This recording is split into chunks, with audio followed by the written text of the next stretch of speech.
RMC is supported by MonsterJoysticks.com. Level up your retro gaming with their joysticks featuring genuine Sanwa arcade parts. And OneClickPrint.com for your photos on canvas, acrylic, gifts and more. Local craftsmen and global delivery.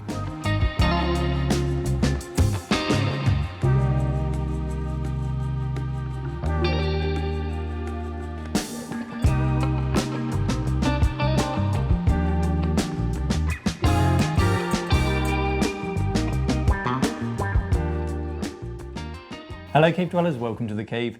It's a show and tell and I'm joined today by Retro Ravi, Ravi Abbott, 8-Bit Mix, the Retro Hour Ravi. You've got so many names, Ravi. Just Retro Ravi. Just Retro Ravi. Yeah. You probably know him. He appears all over the place with his retro goodness. Like a virus. Like a virus, indeed. And next to me, the man who's normally behind the camera, because it is in fact my stunt double, it's Dan from Retro Recollections. That's not true. He's got his own YouTube channel, and links to both of these guys' channels are down below in the description, so do check them out. Now, today we are talking all about this gorgeous machine on the table here. It's an Amiga 4000. It belongs to Ravi. It's a very special version, as you can probably spot immediately by the decals on the front of it. And we're going to make you instant experts before we chat about it with a very special Dan and Ravi fact attack. The A4000 is the follow-up to the A3000. There are two models, the A4000-040, released in 1992, and the 030, released in 93, which housed the Motorola 68040 and the 68EC030 respectively. The EC indicates the memory management and floating point units of the full fat version have been removed to save on costs. The A4000 was the first Amiga to ship with AGA, which offered 24-bit colour and new display modes, as well as increased sprite capacity and overall performance. It was released in the desktop form factor, but a tower version, the A4000T, would later be released. Off the shelf, the machine came with 2 MB of chip RAM in the form of 32-bit SIM modules.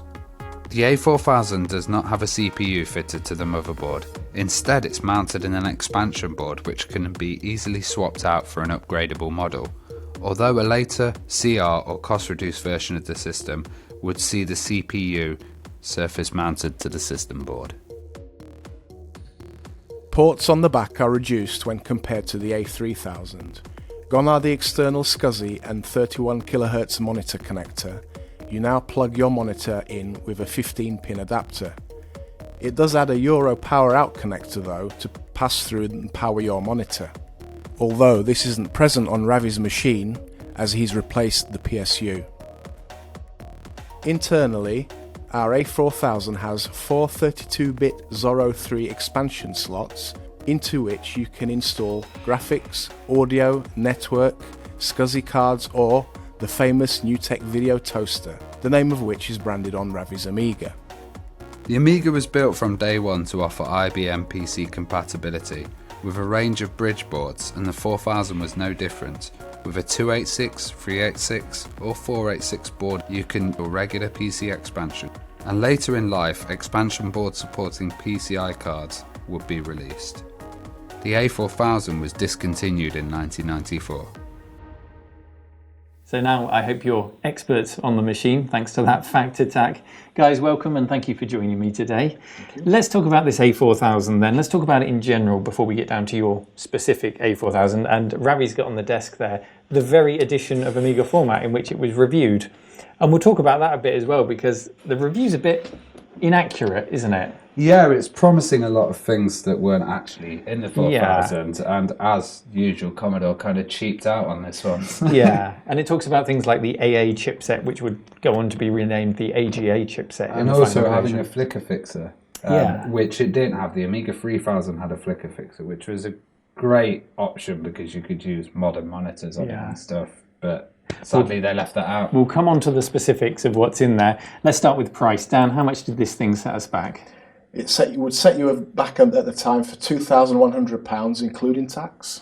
Yeah, and it sounds pricey, but just 2 years prior, the Amiga 3000 was £3,000 on launch, and they got a lot of stick for that. It was too expensive in many's minds. It was, but it was also a kind of like a Mac Pro or like an industry machine. That's how I kind of saw these, where the lower end Amigas were a lot cheaper. These ones were used for video editing and stuff, so kind of a lot of people like educational places would buy them. Right, yeah.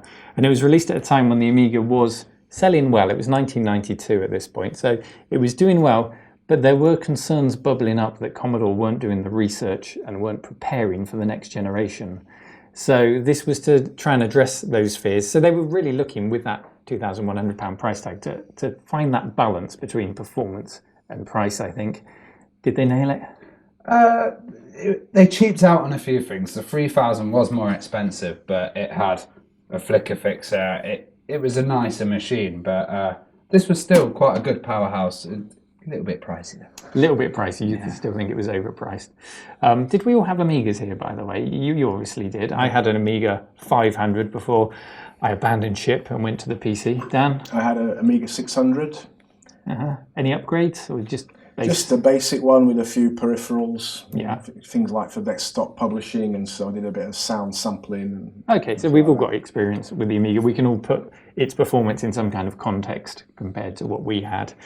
So spec-wise, I'm going to go through the names of some new chips because this was the first machine with the AGA chipset. The Super Gary is named in Amiga format, but I'm not so sure it's in there. I think it's just there was a Gary and I think there was a Fat Gary. Yeah, and there was a Fat Agnes as well. Okay, yeah. So I think Super Gary, unless you know better, leave a comment if you do. We don't think that made an appearance. There's the Ramsey, which straight out of the kitchen. The Ramsey is the RAM controller. Which is quite good actually, because this can hold 16 meg of RAM. Okay. Which is quite a lot for an It can Amiga. hold more than that, in fact, because you've got the Zorro 3 slots, and each of those... You can expand off those. Each of those can have 64 meg, so you could, if money is no object, you could really load that out with a lot of RAM. Now, the Super Amber is mentioned in the Amiga format, and this is a review, by the way. This isn't a preview. So you would expect it to be a bit more accurate, but the Super Amber was present in the A3000.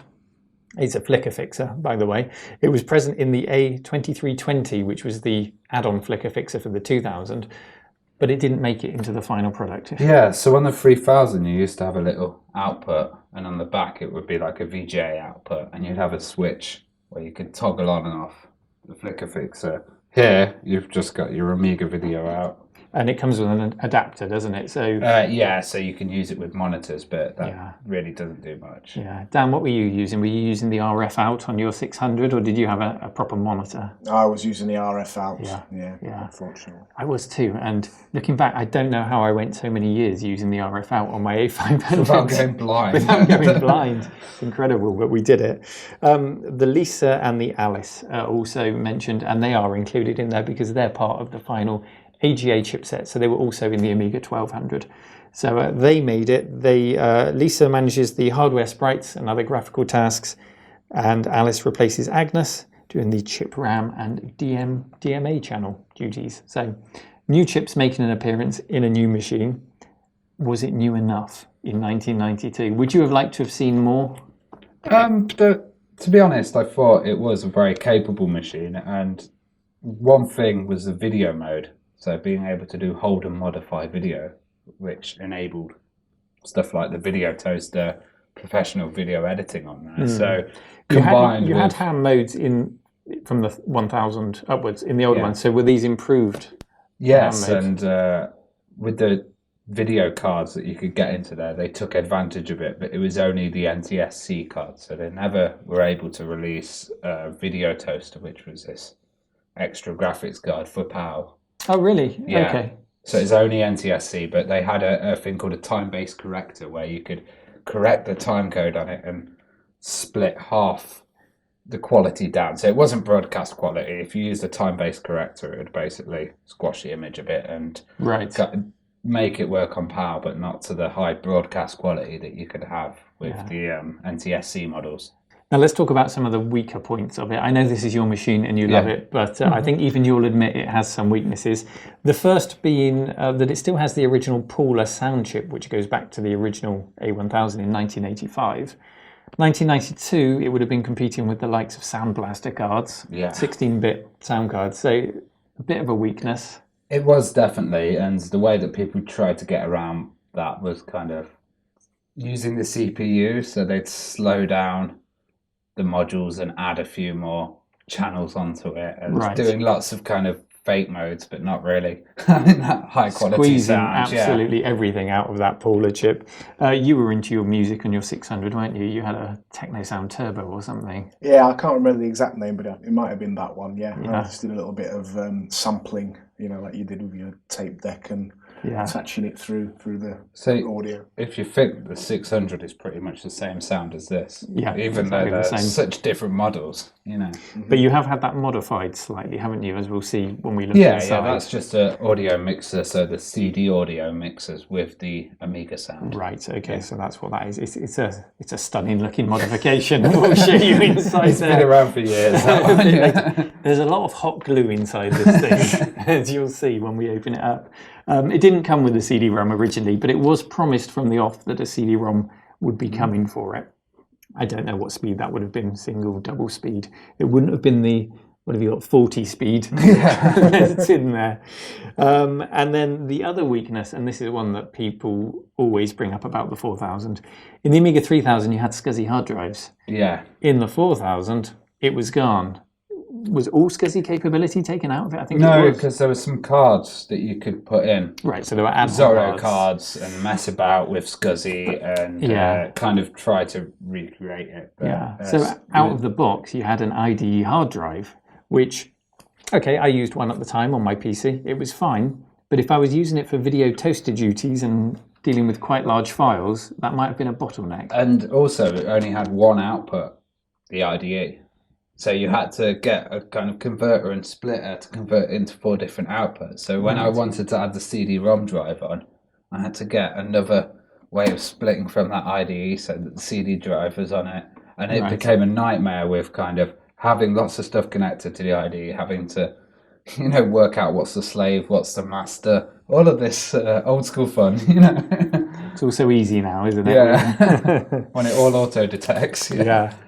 So 1992 is when it came out. It was up against some tough competition. What did we all have in 1992? I had this. You had this all the way back then. This isn't a recent acquisition. This is like my dad's machine. He used to have it upstairs in the attic, and I used to. First, it was 2000, and then we got this, and I used to go up and play Lemmings on this. Oh, that must have blown your mind back then. Yeah, Dan, what did you have in 92? If I didn't have my 600, I'm not sure if that was out yet. Was it? I would have still had my Commodore 16. Commodore 16, wow, that was a big jump. From a Commodore 16 to a 600. Wow, what came after the 600 for you? Then it would be the PC, probably in late 90s. Yeah. Pentium. With a Pentium MMX. 92, I would have been transitioning then from my A500 to a 486 PC, 486 SX33, a Packard Bell Special. And I made that leap having seen the Amiga 1200, having seen the Amiga 600 and thinking, this isn't enough, Commodore. This isn't a big enough jump. This isn't going to end well. But the 4000 would have been completely off my radar. I wouldn't have had the money to pay for that. I didn't know of the smaller Amigas. I thought this was Amiga, and that was it. It was big boxes. Yeah. And I saw one of these little ones. I was like, well, what's this toy? Yeah. So the 4000 would have been about double the price of what I paid for my 486 PC. Amiga format there, you've got Pat McDonald, who did the review there. Hello, Pat, if you're watching.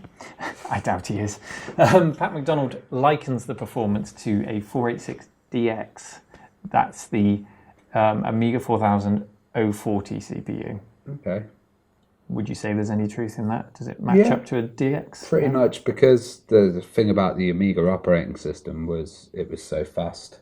And even though on paper the specs will seem different in like megahertz or whatever, the usage and the kind of nippiness and the speed of it, I'd say it seemed very comparative, especially when you were doing rendering as well and stuff like that. Well, the 486DX had the maths coprocessor built in. I think the DX would have had the advantage, but you have the hands-on experience. I think bare bones it wouldn't have, but when people bought these initially, they'd have like a Picasso card in there that would be quite fast, do video switching. They'd also not have the 040 CPU. There'd be lots of different CPUs that came out as well.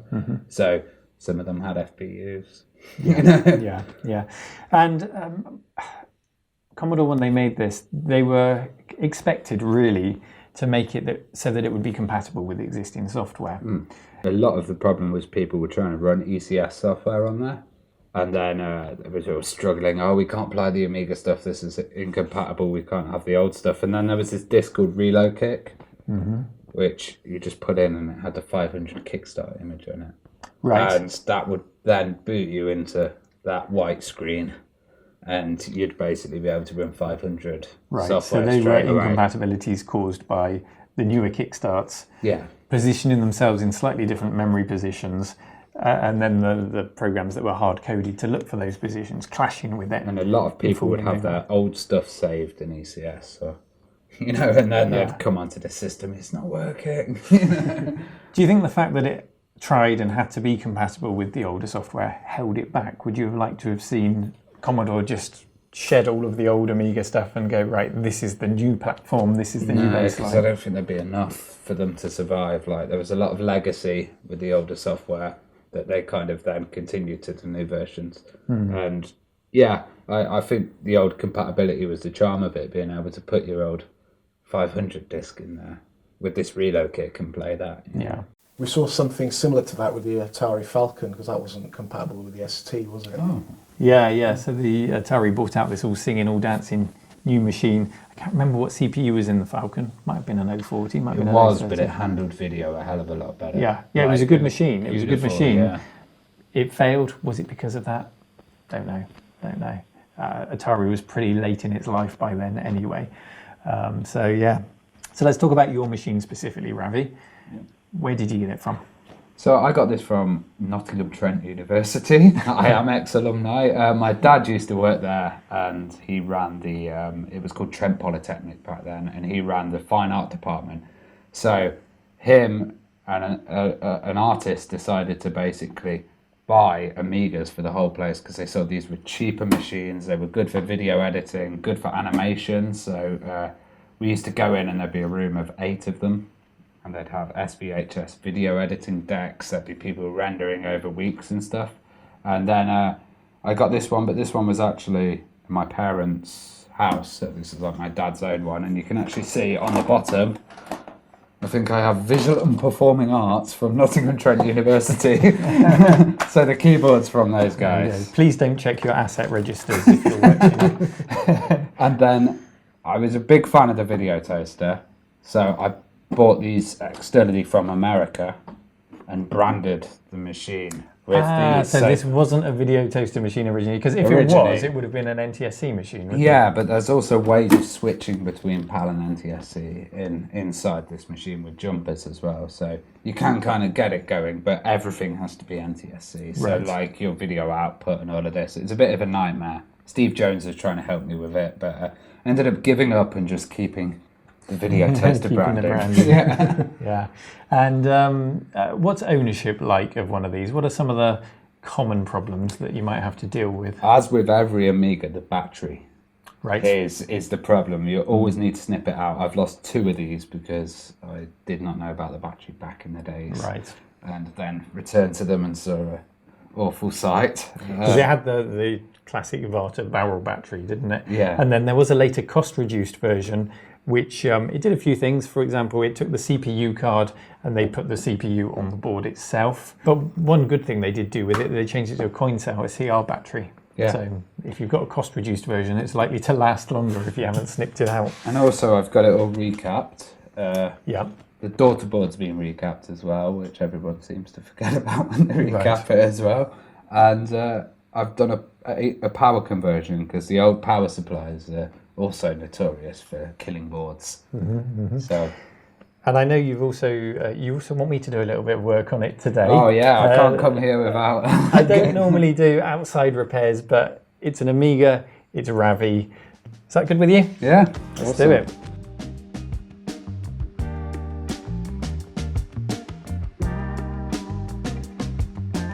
So what was it that Ravi needed me to do? First up, it's the original RAM sockets. The clips on them have failed or broken, so the RAM doesn't stay in place, and you can see hot glue here has been used to hold them down. It works, but it's pretty crude and we should do something about that. Over here, the DB9 port for the mouse or joystick is very loose, as it's snapped on both sides, so I'll swap that out with a new one, and hopefully he can use his mouse again. First up then is to remove the existing SIM sockets. That's 72 legs per socket, 360 legs to be desoldered, and thank goodness for the desoldering gun to make short work of it. As usual, all the tools that I use can be found in the RMC tool shop in the video description.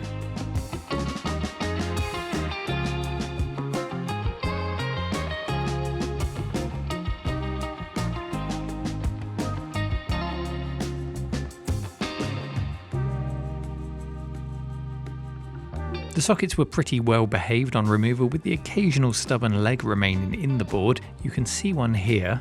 To ease them out, I just add some fresh solder and then desolder it again, hoping that the fresh solder will get the old stuff flowing again and up the barrel of the vacuum gun.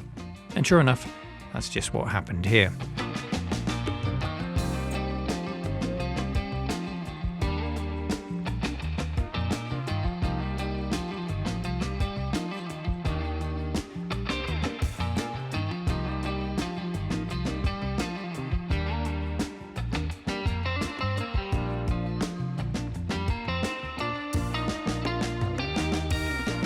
With all those sockets removed, I used IPA to make sure all of the flux paste was removed from the board, and then lined up the new sockets to solder in. This definitely seems like a higher quality socket with more industrial looking clips than the original. I think they'll be more than up to the task, and they look pretty smart in white too. So let the soldering of 360 legs commence.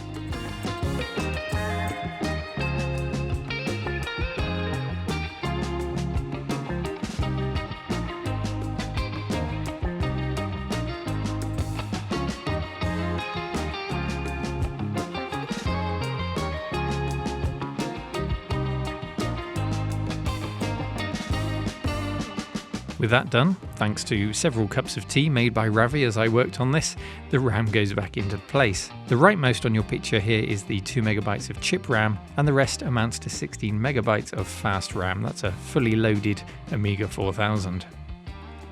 Finally, the DB9 port was a quick swap out without any drama to report, and then there was a knock at the door and James from Let's Talk Retro showed up and caught Ravi putting everything back in the case. James is a big Amiga fan himself and was as excited as the rest of us to get up close with an A4000. We'll get to see the machine and its 040 processor in action shortly, but first let's see if Ravi's happy with the work we've done.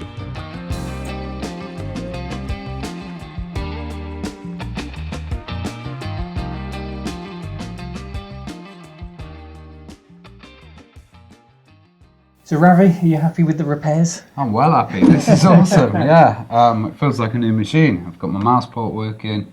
We checked the RAM in Workbench and it was all showing. Yep. So absolutely excellent. Now I just need to put hard drive in there and so you've got your compact flash adapter, but you haven't actually put a compact flash card in there. No. So, but you have to. Is that a new upgrade? Yeah. Okay, so you just haven't finished setting would it up. Would have been IDE cards back in the days, like IDE hard drives. Yeah. IDE hard drives or a SCSI Zorro card. Yeah. If you wanted a SCSI drive. Speaking of modern upgrades, I did notice you were installing something else in there which looked very swish. What so this is the ZZ9000 and it's a new card that's just come out, and basically for years people with Amigas used to have all these tiny adapters. So they'd have like an Ethernet adapter, or they'd also have, flicker fixer, all of that stuff. This card does it all in one. So on the back here we've got a HDMI port. That's brilliant, isn't it? Ethernet, USB, got a gig of RAM on there. Mm-hmm. But it's also got a ARM CPU. Right, and what does that act as, the secondary processor? Or? Well, there's new applications that are being made, so you can actually take advantage of the ARM CPU as a secondary processor, and it takes the load off video work, of rendering, stuff like that. So there's loads of potential. So imagine if you had a Vampire in here and you had the ARM processor on top of there. There would be some crazy speeds. Well, there's so much that you can do with this in its original form as well as with that incredible upgrade that Ravi's put in there. So to see us out, Ravi's going to show us a montage of things that have been captured directly from this machine in its present configuration. Guys, thank you very much for joining me today. They made a big old journey to get down here today, so I appreciate it, and we're going to go and celebrate with a few beers now. Dan, thank you. Ravi, thank you. Check out their channels, links in the description, and also James from Let's Talk Retro, who's on the other side of the room, who's popped in to say hello. Check them all out.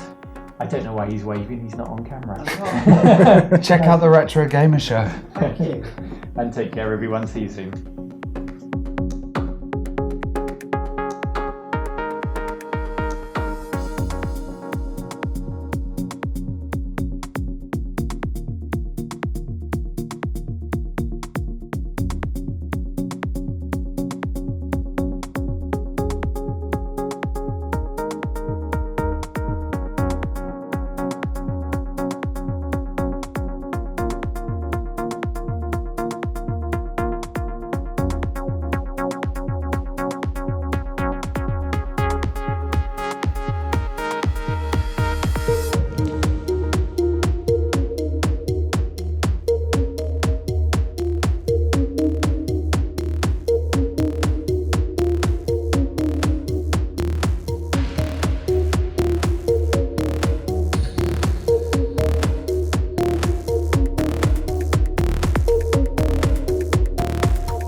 If you enjoy my content and would like to toss a coin into the hat to support the cave, then check out patreon.com/retromancave and join the official cave dwellers you can see on the screen now.